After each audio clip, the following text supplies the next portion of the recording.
우리를 분노케 한 뉴스의 대상자를 골라 경고를 날린다. 울트라 스펙타클 분노 유발차 경고 프로그램 MC 리와 정기자의 레드카드. 우와! 와, 지난주에 그 제작진의 선택을 받은 우리 지난달차 우리 정동원 기자가 오프닝을 멋지게 해주셨습니다. 예. 갈수록 늘어요. 뭐 강호동 씨 흉내를 냈는데. 괜찮아. 괜찮은데 조금 내가 좀 떨고 있어. 이러다가 이창섭의 인사이드가 아니고 정동원의 인사이드로 가는 거 아닌가? 네네. 혹시 욕심내는 거예요? 이걸 준다면 제가 뭐 할 수도 있는데요. 예. 학원 다녀요? 직원이라서. 학원 다녀? 많이 배우고 있습니다. 예. 워낙 잘하시니까. 예. 멋있다. 네. 자, 그나저나 이제 추석 연휴가 지나고 일상으로 돌아온 지 이제 한 주가 지났어요. 네. 하지만 너무 오래 놀아서 예, 정말 리듬 찾는데도 힘은 들더라고. 감이 없습니다. 좀 힘드시죠 지금? 예. 바로. 아니요, 뭐 그래도 이제 괜찮아요. 이제 좀 지났으니까 이제 뭐 괜찮은데 하여튼 이번 일주일이 평소보다 굉장히 힘드신 분들도 많으실 것 같습니다. 네. 저도 그랬습니다. 네. 뭐 얘기를 안 하세요? MC만 오프닝만 하면 끝이에요. 그냥 나만 쳐다보고 계시네. 네. 말씀 워낙 잘하시니까 그냥 보고 있는 거죠. 얼마나 하나. 여기 보고 있습니다. 얼마나 말을 하나 보고 계시는 거예요? 예, 그렇죠. 공동 MC예요. 아직 그 레벨까지는 못 가고요. 예. 네. 좋습니다. 일단, 네. 저희 뭐 하실 거예요? 저희 또 본업대로 저희를 분노케 한 뉴스부터 또 좀 골라주세요. 좋습니다. 정말 우리가 연휴에 길고 또 지난 그 연휴로 지나서 지난주 아주 힘들었지만 그래도 우리가 또 이 레드카드를 또 멋지게 날리면서 또 기회를 팍팍 받고 또 긴장을 다시 너무 늘어졌던 나랬던 것을 약간의 긴장을 좀 하면서 이 본궤도를 쫙 올려놓자고요. 예. 좋습니다. 자, 지난 한 달 동안 있었던 뉴스 가운데 우리 제작진들이 이제 뽑아낸 뉴스 쫙 깔려 있습니다. 정말 우리를 분노케 한 건데 두 개씩 골라서 두 개는 옐로우 카드, 또 두 개는 레드 카드를 날리는 시간입니다. 네. 가장 또 멋있게 논리 정연하게 분노를 폭발시키는 멘트를 잘 날린 MC에게는 제작진들이 또 다음 시간에 오프닝을 할 수 있는 기회를 주잖아요. 네. 잘해보자고요. 예. 일단 한번 외쳐봅시다, 우리도. 네. 멋있게 외치고 시작합시다. 자, MC 리와. 잠시만요. 너무 빨라. 기운이 넘쳐가지고. 그냥 한번 멋지게 외치고 시작해봅시다. 예. MC 리와. 정기자의 레드 카드. 와. 오늘 멋지게 오프닝 하신 우리 정동원 기자 먼저 하세요. 예. 시작부터 이거. 골라봅시다. 저 돋보기 가지고 고르세요. 글씨는 크지만 돋보기 컨셉이에요. 돋보기 가지고. 근데 뭐 잘 안 하기로 했다 그래서. 예. 안 하기로 했어요? 예. 하라고 그랬어요, 다시. 바로 이 앞에 있네요. 예. 네. 이거 참. 예. 일단 저는 보여주세요. 그렇죠. 완전 범죄 없다. 12년 전 살인범 검거. 살인범이 아니라 아직까지는 용의자죠. 네. 용의자에게 옐로 카드를 드립니다. 2005년 5월 13일 오후 강릉시 구정면 한 주택에서 70대 노인이 숨진 채 발견됐습니다. 경찰은 강도살인 사건으로 보고 수사를 벌였지만 사건은 10여 년 동안 미궁에 빠졌습니다. 사건 해결의 실마리는 당시 범행 도구에 남은 1cm 남짓한 지문에서 나왔습니다. 지문 감식 기술이 발전하면서 12년 전 용의 상상에도 없던 새로운 인물, 50살 A씨가 지목된 겁니다. 경찰은 법의학자자문과 보강 수사 등을 통해 A씨를 강도살인 혐의로 구속했습니다.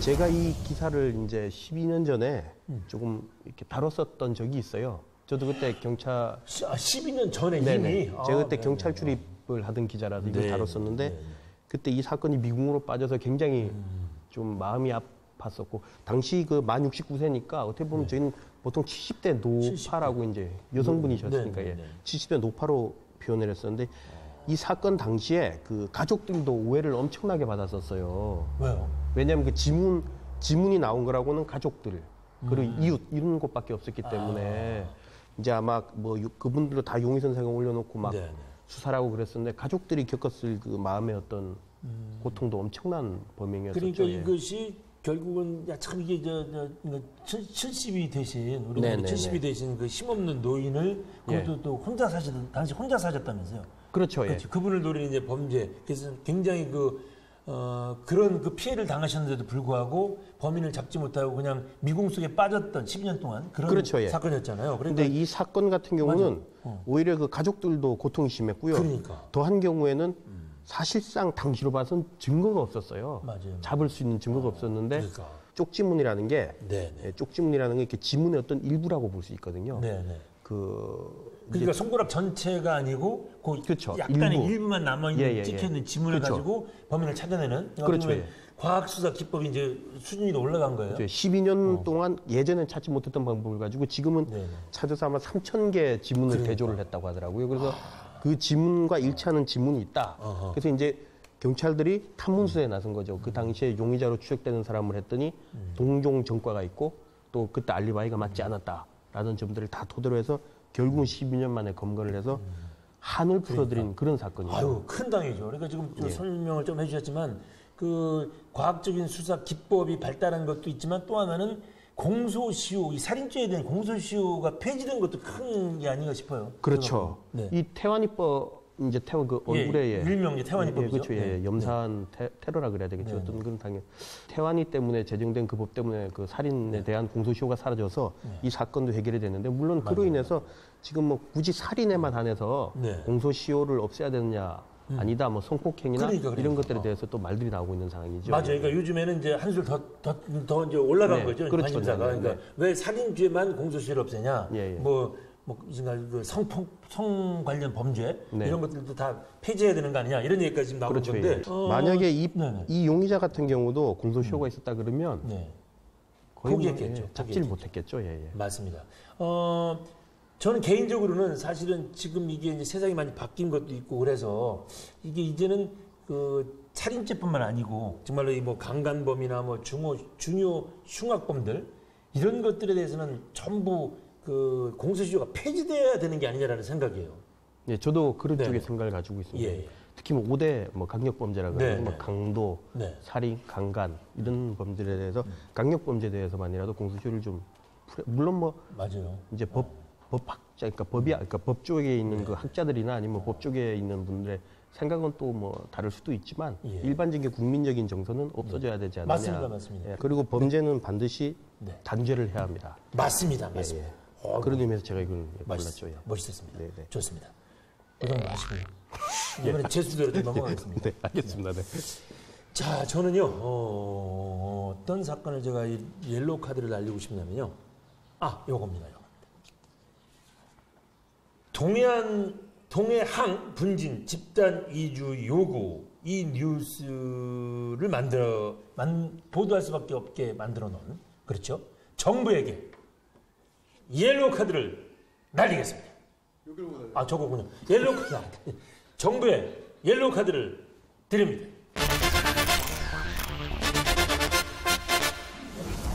동해 송정동 주민들은 비온 뒤 바람없는 날에 빨래를 넣습니다. 집 외벽은 그을리듯 시커멓게 때가 껴 잘 지워지지도 않습니다. 국내 유일의 국제무역항인 동해항이 개항한 뒤 30년 넘게 겪어온 지긋지긋한 일들입니다. 최근엔 미세먼지도 심각합니다. 7월 셋째 주엔 매우 나쁨이 나흘이나 이어지다 이후엔 측정기 이상으로 자료도 계측되지 않았습니다. 일부 주민들은 집단 이주를 포함한 극단적인 대책을 요구할 정도입니다. 동해 쪽에 이분들의 고통이 어느 정도냐면은 그 빨래를 할 때도 이게 바람 부는 날이 없어야지 이렇게 빨래를 한대요. 그래야 네. 빨래를 넣을 수 있으니까. 그래도 빨래를 널어봤자 막 이 말 장난이 아니고요. 그다음에 이 건물의 외벽도 전부 그을린 것처럼 지저분하고요. 예, 맞습니다. 심지어는 그 옆에 그 밭에서 키우는 배추도요. 그 틈틈이 이 분진이 하도 들어가가지고 이게 무슨 뭐 연탄공장 옆에서 키우는 배추 같다. 네. 이러니 그 사람들이 이게 살 수 있겠어요? 이게 눈에 보이는 정도가 그런데 눈에 보이지 않는 것도 얼마나 많겠습니까? 그렇죠. 저희 사실 미세먼지만 와도 창문 못 열고 막 그래요? 인터넷에 보면 난리가 나거든요. 맞습니다. 예, 뭐 답답하다 정부 대책 마련인데 바로 옆에서 정도로 분진이 들어온다 그러면 살 수 없는 수준이거든요. 예. 맞습니다. 저 얼마나 화가 나겠습니까? 문도 이게 못 지금 열고. 뭐 예. 동해안 부근에 사시는 뭐 주민들이 무슨 죄 지은 것도 아니고 예. 세금 낼까 똑같이 다 내고 그러는데 이렇게 고통을 겪고 산다는 것은 이건 정말 심리적인 고통도 고통이지만 이게 건강에도 큰 문제가 있을 거 아니에요. 그렇죠. 특히 그 날리는 것들이 석회석하고 예, 광물, 맞습니다. 광물들의 분진들이거든요. 아니 예. 무슨 뭐 굉장히 안 뭐 좋죠. 이 석회성 이런 것들이 예. 거의 뭐 이 다 동해안을 통해서 들어온다며요, 우리나라. 네, 맞습니다. 예. 동해안으로 다 네. 들어오죠. 그러니까 장난이 아닌 거예요, 이게. 또 석회가루 같은 경우는 어. 특히 폐에 안 좋거든요. 예. 네, 네. 폐를 뭐 석화라고 그러죠. 예. 예. 굳히는 예. 네. 석회석, 시멘트 예, 예. 이게 뭐 거의 다 동해안에서 처리가 네, 네, 돼요. 맞습니다. 거기 뭐 공장들도 많고요. 예. 그래서 네. 굉장히 그동안 어렵지만 일단은 참고 살았는데 예. 이번엔 정말 도저히 못 참겠다고 터지신 거죠. 맞습니다. 견디다 못해. 그래서 이제 이 주민들이 뭐 가래, 기침, 막 호흡기 개통 질환 못 살겠다 그래가지고 막 그러니까 뭐 조사를 해봤대요. 그 저기 국립환경부하고 국립환경과학원이 조사를 했다고 그러더라고요. 그 결과 나와 있잖아요. 이게 뭐 봤더니 그 가래나 기침 같은 호흡기 계통의 질환을 호소했던 비율이요. 예. 송정동 쪽이 망상동보다 훨씬 좀 높게 나타났습니다. 역시. 예. 거기 그리고 뭐 뭐 예. 송정동이 있고 이제 더 가까운 거죠. 그러니까. 네, 그렇죠. 또 네. 가까운 쪽이 네, 네. 훨씬 더 높게 나왔고요. 그리고 이제 뭐 대기오염은 이제 문제는 이제 결론적으로 봤을 때는 질환과 이게 뭐 특별한 연관성을 찾기는 어렵다는 게 현재 그게 이제 정부 입장. 정부 입장인데 이 얘기를 들은 주민들은 열받죠. 그렇죠. 예전에 왜 혹시 기억이 나시는지 모르겠는데 영월에도 이런 시멘트 공장 인근에 있던 주민들이 똑같은 문제를 제기한 적이 있었는데 그때도 처음에는 똑같이 정부에서는 시멘트에 의한 게 아니다라고 했는데 결국 나중에는 인정을 하게 돼서 아니 바뀐 그러니까 사례가 있거든요. 이런 발표 보면은 열받지 않을 주민들이 어디 있어요. 맨날 지금 가래 기침에 죽겠는데 네. 무슨 뭐 중증 뭐 무슨 뭐 암 환자라도 막 나와야지 무슨 인정을 한다는 그렇죠. 얘기인가요? 누가 하나 죽어야 아 이게 좀 속된 말로 누가 하나 충분히, 죽어야 예, 그렇지, 주민들이 이 정도 이 발표가 되면은 충분히 열받을 수 있다는 생각이고요. 저는 이 기사를 보면서도 제가 이제 옐로 카드를 날릴 이유가 뭐냐면 그 집권층도 뭐 집권 여당도 마찬가지지만 이 공무원들이 좀 생각이 바뀌었으면 좋겠어요. 그러면 60, 70년대하고 지금 21세기 국민들의 이 관심사는 다르잖아요. 지금 환경에 굉장히 예민하잖아요. 그러니까 그렇죠. 7, 80년대에 먹고 사는 문제를 벗어났으면 지금은 온 국민의 최대의 관심사는 우리 미세먼지 때문에 얼마나 난리를 쳤습니까? 심지어는 공약까지 나왔잖아요. 지난번 대통령 그렇죠. 선거에 네. 미세먼지를 뭐 저감하는 뭐 뭘 어떻게 하겠다고 좀.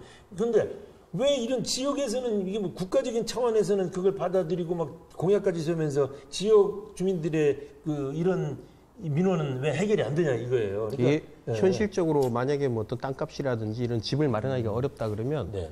동해시 자체에서 뉴타운을 조성하는 사업이라든지 새로운 어떤 예전에 살았던 그 원도심이라 그래요. 원도심 활성화 차원에서라도 이분들을 그쪽으로 이주를 시켜주고요. 네. 그리고 이쪽을 맞습니다. 새롭게 다른 곳으로 정비하는 게 제가 맞습니다. 봤을 때 저도 가장 그 맞다고 봅니다. 전적으로 공감하고요. 하여튼 조금 전에 말씀드린 것처럼 이 관련자 되신 분, 이런 정책을 다루시는 분들께서는 정말 이제는 밥 세끼 먹고 사는 것만 해줘가지고 만족하는 국민들이 아니다라는 걸 꼭 인식을 좀 했으면 좋겠습니다. 환경 무엇보다 중요합니다.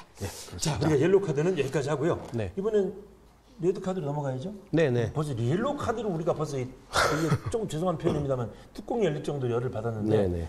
뭐 열만 받는 게 중요한 게 아니고 함께 생각해 보자고요. 네, 특히 그 동해안 분지는 네. 동해안 분진의 문제는 좀 목이 메. 얼마나 열받겠습니다. 동해안 분진 문제는 예, 좀 이렇게 확실한 대책이 좀 나와야 되지 않나 싶어요. 이미 뭐 제가 골랐었던 용의자는 잡히긴 했습니다만 이분은 제 값을 치르면 되는 거고요. 동해안 분진이 또 현재 진행형이니까 예, 답이 좀 나와야 됩니다. 자, 옐로우 카드. 더 우리 제작진이 뽑아둔 뉴스 가운데 더 정말 그 분노 계지를 폭발시키는 뉴스를 골라서 우리 옐로우 카드를 날려봅시다. 네. 전 이거 네. 레드카드 날 예. 아, 레드 카드 날려봅시다. 아, 죄송합니다. 옐로우 카드가 앞에 보여서. 아, 죄송합니다. 이 코너 1회부터 옐로우 레드 아니, 이게 지금 저기 우리가 영어 교육이 좀 아니, 저기 추석 연휴가 너무 길어서 그래요. 죄송합니다, PD님. 네. 좋습니다. 예. 옐로우, 레드 카드. 아, 레드. 제 아이템은 폄하하지 마세요. 자꾸 레드, 옐로우. 좋습니다. 네. 저는 이 뉴스 사건을 접하자마자 제가 진짜 육두문자를 내뱉었거든요. 네. 귀하게 키운 아들이거든요. 예. 이제 보여주시고 얘기하죠. 참 힘들었습니다. 날린 이게. 다음에. 네. 제가 제가 레드카드로 고른 뉴스는 철원병사 사망 원인은 도비탄. 거짓말이죠, 도비탄. 네. 이 거짓말을 한 군 당국에 레드카드를 드립니다. 지난달 26일 강원도 철원에서 진지공사를 마치고 부대로 복귀하다 총탄을 맞고 숨진 22살 이모 상병. 사고 원인은 애초 육군이 추정했던 단단한 곳에 맞고 튕겨나온 총탄인 이른바 도비탄이 아니었습니다. 총탄에선 어딘가에 부딪힌 흔적이나 이물질이 발견되지 않았습니다. 국방부는 이 상병이 사격장에서 직선으로 날아온 총탄에 맞은 것으로 결론지었습니다. 이 도비탄이라고 제일 처음에 저는 이 도비탄이라는 용어를 모르시는 국민들도 많이 하셨을 거예요. 이 도비탄이라는 게 튀어서 어디 바위 같은데 부딪혀서 바위나 날라오는 암벽이 이런데 탄을? 아니면 다른 뭐 나무나 이런 어쨌든 굴절탄. 저도 군대 갔다 왔는데 행정병을 해서 그런지 도비탄을 처음 알았어요. 그렇게 몰랐어요. 맞은 탄이죠. 훈련소 조교 출신입니다. 아 그렇구나. 아니 그러면 해군 출신 PD는 알았어요? 도비탄이라는 용어를? 몰랐습니다. 몰라요. 저도 처음. 저는 육군 갔다 왔는데 처음 알았어요. 근데 이게 결국은 최초에는 도비탄이라 그랬는데요. 네네네. 이제 그 마지막 그 며칠 전에 발표했죠. 그렇죠. 며칠 전 발표 그 유탄이었다. 최종 그 유탄이었다. 네. 유탄은 그 잘못 쏜 탄이거든요. 그렇죠. 쉽게 얘기하면 네네. 오발탄하고는 좀 다르긴 한데 잘못 쏜 탄. 좀 빗나간 탄이죠. 그렇죠. 예, 그렇죠. 예. 목표물을 빗나가서 맞은 탄인데 저는 그 지금 이 물론 이건 꼭 말하고 싶은 게요. 이 순간에도 우리나라를 지키기 위해서 많은 군인분들이 노력을 하시고 그분들이 정말로 하시는 분들도 많아요. 근데 우리나라 군의 가장 문제는 꼬리 자르기입니다. 꼬리 자르기. 문제가 터지면 일단 꼬리를 자릅니다. 맞아요. 왜 도비탄이냐? 도비탄은 실수였어. 정말 운이 없었어라고 사람들한테 말을 할 수 있거든요. 근데 이게 제가 봐서 이 문제가 터졌을 때 일단 사격을 하는 부대가 과연 양쪽에 경계병을 설치를 하고 정확하게 이동을 막았느냐? 그 다음에는 그 작업을 나갔던 그 부대가 경비병의 얘기를 듣고 이쪽을 지나갈 때 얼마만큼 안전을 기했느냐? 그 사격장을 관리하는 부대 자체가 이 사격장을 얼마만큼 잘 관리를 했느냐? 이 세 가지 부대가 공통적으로 다 잘못했기 때문에 이 문제가 터졌다고 저는 보거든요. 그러니까 일단 처음에 이제는 이제 원인이 거의 다 밝혀졌으니까 공식 그렇죠, 발표까지 했으니까 처음에 국민들을 화나게 한 거는 제대로 조사도 안 하고 도비탄일 거야. 도비탄이다. 바위에 부딪혀서 예. 튕겨나온 톤에 맞았을 거야. 이게 정말 조금 전에 얘기해 주신 꼬리 자르기. 예, 이게 아주 예. 무책임한 군의 발표. 그렇죠. 그런데 뭐 군 인권위원회 여기서 막 난리가 났었잖아요. 그렇죠. 뭐 부모들도- 야 무슨 도비탄이냐, 뭐 이렇게 함부로 발표하냐. 그래도 심지어는 대통령까지 나섰어요. 예, 예. 송영만 국방한테 확실하게 조사해봐라. 그러니까 이제 허겁지겁 조사해서 유탄이 나온 유탄이 거죠. 다 나온 거예요. 잘못 쐈다. 그렇게 되면 이제 어떻게 보면 군의 책임이 훨씬 더 가는 거죠. 도비탄?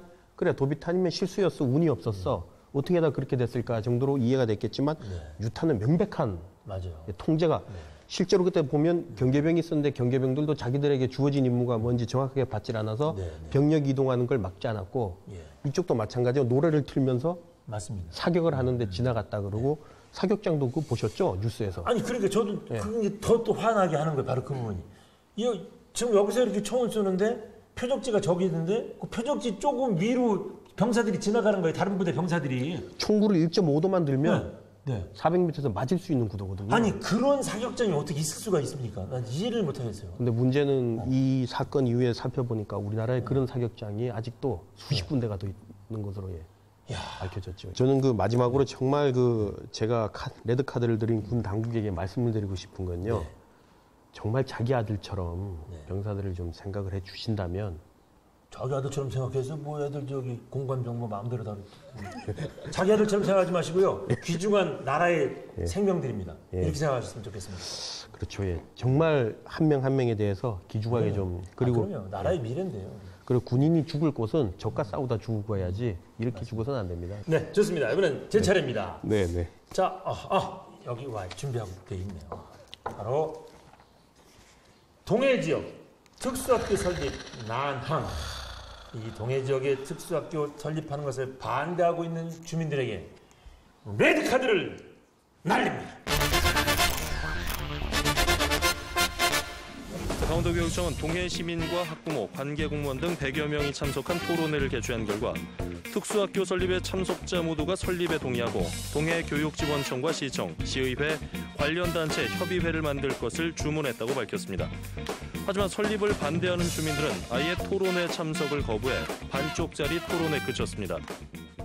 동해 지역의 이 특수학교 얘기가 나오기 전에 한두 달 됐나요? 온 국민의 가슴을 짠하게 했던 서울 강서 지역의 그 장애 학생을 둔 부모의 무릎 꿇고 울던 사진 다 보셨을 겁니다. 그때 얼마나 온 국민의 그 정말 코를 찡하게 하고 가슴을 정말 아프게 했는지 저도 그 뉴스를 보면서 정말 거의 눈시울이 뜨거워졌는데 그런 일이 우리 지역의 이 동해에서 나왔습니다. 이게 지금 동해 지역의 그 특수학교를 설립 필요성이 있어서 설립해야 된다. 뭐 찬반 부모들 좀 주민들 나와서 같이 좀 토론회도 좀 해보자.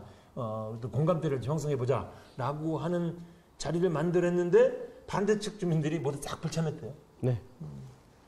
실제로 근데 그 불참한 사유가 보면 뭐 네. 땅값 떨어진다. 맞아요. 그죠? 아니면 뭐 맞습니다. 쉽게 땅값 떨어진다죠. 예. 우리 제일 큰 거는 땅값 떨어진다. 집값 떨어지고 예 그렇다. 근데 그렇지가 않거든요. 아니, 그러니까 오죽하면 정부에서 네. 하도 그 지난번 강서지구에서 있었던 그 사건 때문에 다 땅값 떨어진다 그러니까 진짜 지금 설립돼 있는 전부 전수조사를 해봤다는 거 아니에요? 그래서 발표를 했는데 14개, 16개 지역 가운데 14개 지역이 부동산 가격이 변화가 거의 없었다고 그래요. 떨어지지 않습니다. 그다음에 예. 오히려 나머지 또 2개 지역은 땅값이 올랐대요. 그렇죠. 조세호는. 네네. 예. 그러니까 이게 근거 없는 걸 이렇게 내세우는 거예요. 땅값은 하여튼 그 우려하는 것은 그건 기후다라는 게 드러났고요. 네, 또 하나 그렇죠. 이제 네. 문제는요. 왜 이 동해 삼척지방에 특수학교가 필요하냐?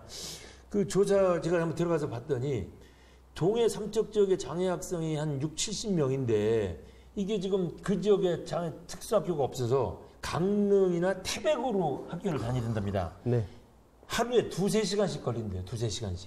그러니까 이게 지금 장애 학생들이 그 학교를 가기 위해서 한 5시에 일어나지 않으면 학교를 갈 수가 없다는 거예요. 그렇죠. 이게 멀쩡한 말이 애들은 되죠. 그럼요. 네. 멀쩡한 애들은 가까운 학교를 가고 오히려 몸이 불편하고 그리고 오히려 더 힘든 멀리. 애들이 더 멀리 가고 그러니까 말이 안 지금 되는 거죠. 우리 지역에 이 장애인들을 교육시킬 수 있는 특수학교가 공립사립학교에서 합해서 7개가 있는 모양인데 그러니까 지금 우리 도시군에 12개 시군에는 아예 특수학교가 없는 겁니다. 네네. 이 저 장애인들은 저 멀리 정말 막 2-3시간씩 걸리는 타 지역에 있는 특수학교를 가야 되는 게 이게 현실입니다. 현실.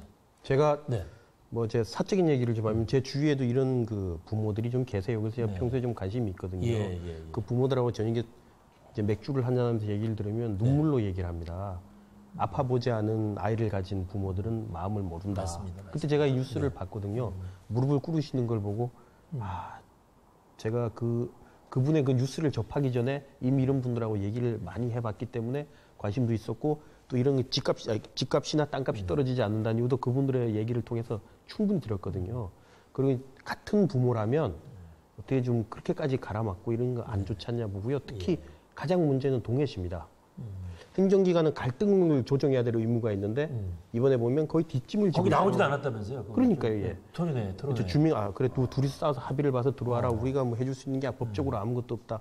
물론 뭐 다 법적으로 없지만 모든 일을 다 법적으로 하려고 하면 이 나라에는 판사만 있으면 돼요. 맞아요. 행정기관이 있을 필요가 없고. 그렇죠. 행정이 필요 없는 그렇죠. 판사가 결론을 내려서 그대로 시행만 하면 되는데, 근데 동해시에서 도대체 왜 팔짱만 끼고 조율을 하지 않는가? 이것도 저는 꼭 짚고 넘어가야 될 문제라고 좀 보거든요. 그 동해시의 입장에서는 이게 교육 문제니까 교육청이 알아서 하겠지. 절대 아닙니다. 그 지역 시민, 군민 뭐 하여튼 이 삶에 관련된 그 최종 책임은 그 지방자치단체에서 지어야죠. 시가 지고 있죠. 아, 예. 그러면 당연히죠. 물론 뭐, 예. 지금 장애인 부모들의 자녀를 둔 부모들의 아픈 마음을 얘기했지만 사실 자기 자식이 자기보다 먼저 죽기를 바라는 부모가 또 어디 있겠습니까? 근데 장애인 부모들 다 그 얘기합니다. 얘보다는 제가 1년 하루에도 더 오래 살아야 됩니다.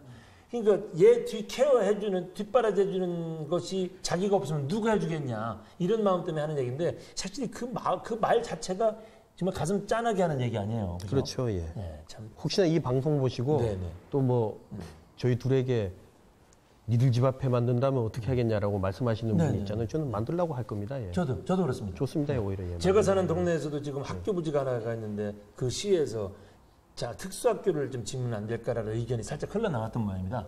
그랬더니 막 플래카드 붙이고 그러는데 저랑 저희 집사람이랑 지나가면서 그랬어요. 저건 잘못된 거다. 네네. 왜 그들도 교육을 받아야지 왜 집값 떨어진다고 아파트값 떨어진다고 난리냐. 그래서 저는 좀 생각을 바꿨습니다.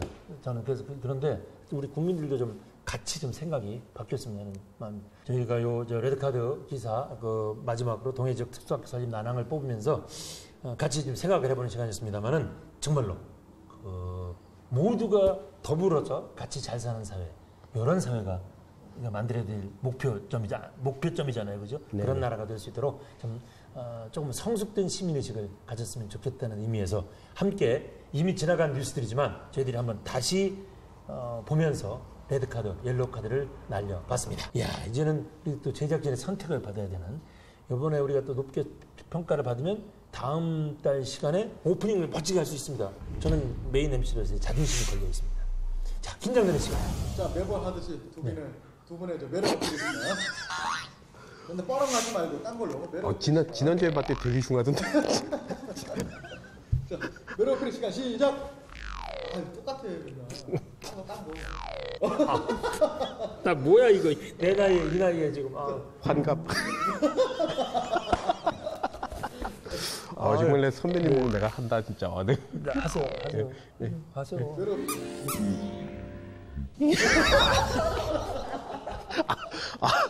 정말 못하겠다 이거. 네. 부끄럽다. 지난주에 뭐 깜짝 놀래. 지난 방송 때. 선택자 갖겠습니다. 네. 하나, 둘, 셋.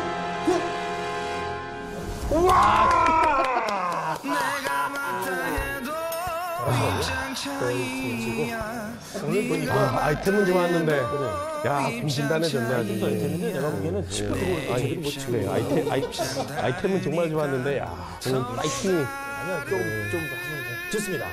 우리가 함께 분노 기질을 높이면서 분노를 날려봤습니다. 자, 우리 사회가 되는 원칙과 상식이 통하는 사회가 되는 그날까지 레드카드 MC리와 정기자의 레드카드는 계속됩니다. 멋있게 외치고 보도록 하겠습니다. 네. 자, MC 리와 정기자의 레드카!